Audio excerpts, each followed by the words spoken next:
السلام علیکم ورحمۃ اللہ وبرکاتہ۔ نحمدہ ونصلی علی رسولہ الکریم، اما بعد فاعوذ باللہ من الشیطان الرجیم، بسم اللہ الرحمن الرحیم۔ فإن آمنوا بمثل ما آمنتم به فقد اهتدوا۔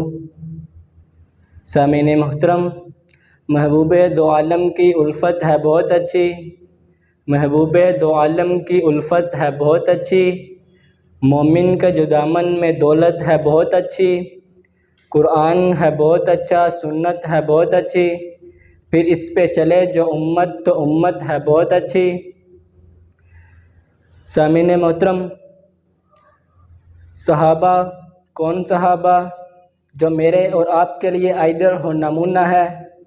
رب کائنات نے اپنے قرآن میں اعلان کر دیا، فَإِنْ آمَنُوا بِمِثْلِ مَا آمَنْتُمْ بِهِ فَقَدِ اهْتَدَوْا۔ ایمان ویسے لے کر کے آؤ جیسے میرے نبی کا یار لے کر کے آئے۔ سامعین، صحابہ کون صحابہ؟ جن کی راتیں مصلی پہ رب کو مناتے ہوئے گزرتی ہیں، جن کے دن جہاد فی سبیل اللہ میں تلواروں کو چلاتے ہوئے گزرتے ہیں، جو مدینہ کی گلیوں میں عمل کرتے ہوئے نظر آتے ہیں۔ اللہ تبارک و تعالیٰ ان کے عمل کو قرآن کی آیات بنا کر نازل کرتا ہے۔ سامعین محترم، پاکستان کے اندر ایک ایسا گروہ ہے جو صحابہ پر تبرہ بازی کرتا ہوا نظر آتا ہے، جو صحابہ پر طعن و تشنیع کرتا ہوا نظر آتا ہے۔ آپ کے ذہن میں سوال پیدا ہوگا، یہ نبی کے یاروں کی توہین کیوں کرتا ہے؟ یہ نبی کے یاروں پر تبرہ بازی کیوں کرتا ہے؟ سامعین محترم، ان کو پتہ ہے جو صحابہ کی جماعت ہے اسلام کے اندر ستونوں کی مانند ہے۔ اگر صحابہ کو اسلام کی عمارت سے نکال دیا جائے، اسلام باقی نہیں بچتا، قرآن باقی نہیں بچتا، حدیث باقی نہیں بچتی۔ آپ کہیں گے دلیل کیا ہے؟ اب ذرا مجھے بول کر کے بتائیں۔ ہم تک قرآن پہنچا ہے، پہنچانے والے صحابہ ہیں۔ ہم تک حدیث پہنچی، پہنچانے والے صحابہ ہیں۔ ہم تک توحید پہنچی، پہنچانے والے صحابہ ہیں۔ اسی لیے پیغمبر علیہ الصلوۃ والسلام کے یار پیغمبر علیہ الصلوۃ والسلام نے فرمایا، والذین معہ۔ اگر نبوت کی دلیل چاہتے ہو، صحابہ کے در پہ آنا پڑے گا۔ اگر پیغمبر علیہ الصلوۃ والسلام تک پہنچنا چاہتے ہو، صحابہ کے در پر آنا پڑے گا۔ اگر پیغمبر علیہ الصلوۃ والسلام کی سیرت چاہتے ہو، صحابہ کے در پر آنا پڑے گا۔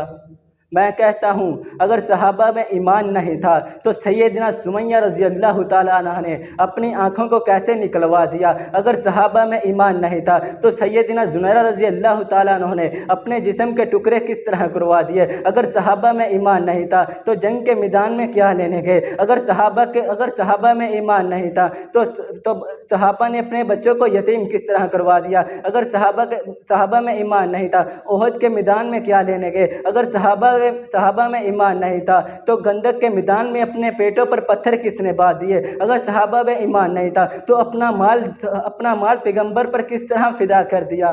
سامعین محترم، رب کعبہ کی قسم ہے، تم تاریخ کی بات کرتے ہو، تاریخ میں یوں آیا، تاریخ میں یوں آیا۔ ہاں، اگر یہ تاریخ میرے پیغمبر کے یاروں کی تعریف کرتی ہوئی نظر آتی ہے، ایسی تاریخ کو میں سینے کے ساتھ لگانے کے لیے تیار ہوں۔ ہاں، اگر یہ میرے پیغمبر کے یاروں کی توہین کرتی ہوئی نظر آتی ہے، نہیں مانتا میں ایسی تاریخ کو۔ جو میرے پیغمبر علیہ الصلوۃ والسلام کو یاروں کو نہیں مانتے، نہیں مانتا میں ایسی تاریخ کو۔ جو سیدنا عائشہ رضی اللہ تعالیٰ عنہ کی صداقت کو نہیں مانتے، نہیں مانتا میں ایسی تاریخ کو۔ جو سیدنا امیر معاویہ کو نہیں مانتی۔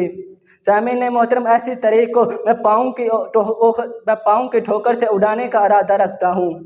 سامعین محترم، یہ تاریخی شخصیات نہیں ہے، ارے صحابہ تو قرآنی شخصیات ہیں۔ رب کائنات نے ان کا تذکرہ ایک آیات میں نہیں، 2 آیات میں نہیں، 10 آیات میں نہیں، 100 آیات میں نہیں، بلکہ 1000 سے زائد آیات میں تذکرہ کر دیا۔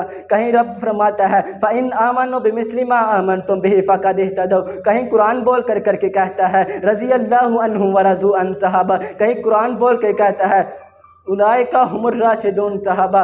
ارے صحابہ کون صحابہ؟ جنہوں نے پیغمبر علیہ الصلوۃ والسلام کی خاطر اپنی جانوں کو قربان کر دیا۔ صرف آخر میں صرف یہی کہوں گا، ارے صحابہ وہ صحابہ ہیں جنہوں نے پیغمبر علیہ الصلوۃ والسلام پر جانیں فدا کر دی۔ ہم صحابہ پر اپنی جانیں فدا کر دیں گے۔ وما علینا الا البلاغ المبین۔